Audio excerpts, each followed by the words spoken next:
வேளாங்கண்ணிக்கு போன ட்ரிப்பில் பார்ட் 3 வீடியோ இது. பார்ட் 1 பார்ட் 2 பார்க்காதவங்க போய் பார்த்துட்டு வந்துடுங்க. வேளாங்கண்ணியில் சாமியை பார்த்து முடிச்சுட்டு அப்படியே நேராக நாகூர் தர்கா தான் வந்திருக்கோம். உள்ளே போகும்போதே பார்த்தீங்கன்னா ஃபஸ்ட்டு என்ட்ரன்ஸ்லேயே நிறைய கடையெல்லாம் இருக்கும்.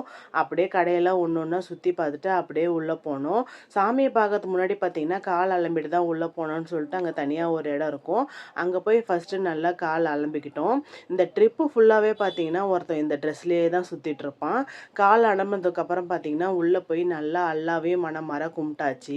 அங்கே நிறைய பேர் இருப்பாங்க கயிறு தாயத்து எல்லாம் விற்றுக்கிட்டு. அவங்கள்ட்ட நாங்களும் போயிட்டு நல்லா ஓதிட்டு கயிறு கட்டிக்கிட்டோம். பொதுவாகவே பார்த்தீங்கன்னா நம்மளுக்கோ இல்லை நம்ம குழந்தைங்களுக்கோ உடம்பு சரியில்லைன்னா அல்லா கோயிலுக்கு போய் நல்லா ஓதிட்டு வந்தால் சரியாயிடும்னு சொல்லிட்டு நாங்கள் நம்புகிறோம். நாகூரை முடிச்சுட்டு அப்படியே வர வழியில் பார்த்தீங்கன்னா பூம்புகார் பீச்சுக்கு தான் போயிட்டோம். நல்லா பீச்சில் குளித்து என்ஜாய் பண்ணிவிட்டு அப்படியே வீட்டுக்கு கிளம்பிட்டோம். இத்துடன் இந்த வேளாங்கண்ணி ட்ரிப் முடிவடைகிறது. இந்த வீடியோ பார்க்குற எல்லாருமே நம்ம சேனலை சப்ஸ்கிரைப் பண்ணி சப்போர்ட் பண்ணுங்கள். தேங்க்ஸ் ஃபார் வாட்சிங்.